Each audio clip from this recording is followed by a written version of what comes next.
Buenas, mi nombre es Carlos Eduardo Galdames. Mi tema es factor de potencia motor asíncrono. Soy de la tercera unidad. Para abordar el tema vamos a realizar el siguiente ejercicio. Dice, un motor asíncrono conectado en estrella con un voltaje de 208 voltios se desea conocer cuál es su factor de potencia. Si este tiene una potencia nominal de 2.5 HP y trabaja al 85% de esta, se midió su corriente de línea y es de 39 amperios y tiene 280 watts de pérdidas rotacionales. Se muestra su circuito como vemos a continuación.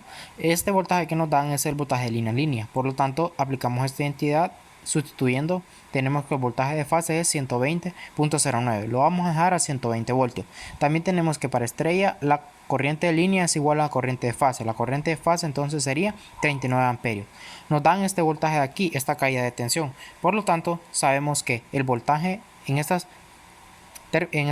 terminal de aquí es 20 voltios. Por lo tanto, vamos a sacar la potencia de salida, que dice que es 0.85 de la potencia nominal. Y la potencia nominal es 2.5 HP.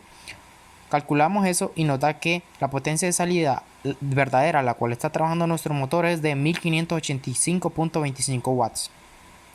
La idea es calcular la potencia de entrada con esta fórmula, sabiendo que la potencia de salida es igual a la potencia de entrada menos la potencia del estator menos la potencia del núcleo menos las pérdidas del rotor menos las pérdidas rotacionales. Por lo tanto, desglosadas aquí todas estas pérdidas, sabemos que tenemos todos los datos para calcular. Lo único que tenemos que calcular es la corriente del rotor, que la vamos a calcular más adelante. Por lo tanto, vamos a comenzar con la primera pérdida. Las primeras pérdidas son las pérdidas en el estator. Tenemos que es 3 veces la corriente de fase al cuadrado por la resistencia del estator. Sustituyendo los datos, tenemos que es 3 por 39, que nos da el ejercicio, al cuadrado por 0.8. Esto nos da 3650.4 watts. Luego seguimos con la siguiente. Potencia en el núcleo, 3 por el voltaje P1 al cuadrado entre la resistencia del núcleo.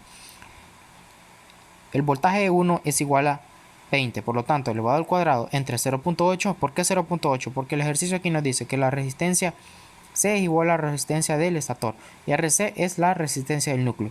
Por lo tanto tenemos que es 1500 watts. También tenemos que la potencia o pérdida del rotor es 3 veces la corriente del rotor al cuadrado por la resistencia del rotor. ¿Dónde tenemos la corriente del rotor? La tenemos rotulada aquí en nuestro circuito.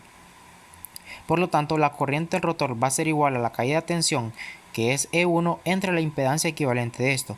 Por lo tanto, tenemos que el voltaje E1 entre esta impedancia es igual a 4 a 10.68 amperios, habiendo sustituido debidamente 20 voltios a 14 grados entre 0.15 entre 0.03 más J 0.29, lo que nos da 4 amperios. Lo sustituimos en las pérdidas del rotor y nos da que 3 por 4 al cuadrado por 0.5 nos da 7.2 watts. Vamos a retomar esta ecuación número 1 al revés de la página.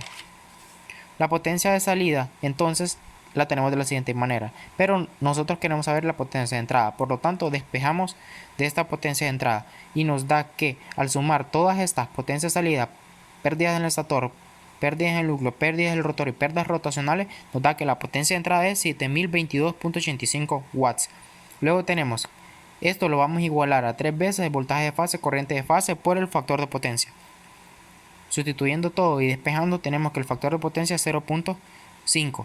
Por lo tanto, el factor de potencia de nuestro motor es 0.5. Luego tenemos otro inciso que dice, si se tiene otro motor que al conectarlo a una estrella a 480 voltios, este consume la misma corriente que el motor del inciso anterior y la potencia, ¿qué motor tendrá mejor factor de potencia? Realizamos los mismos cálculos que el anterior. La potencia de entrada es la misma y la corriente de fase es la misma. Por lo tanto, lo único que cambia es el voltaje de fase, que lo tenemos aquí, 480 entre raíz de 3. Sustituyendo nos da que el factor de potencia para el motor 2 es 0.22. Por lo tanto, nuestra respuesta es que el motor 1 tiene mejor factor de potencia. Y esto ha sido todo.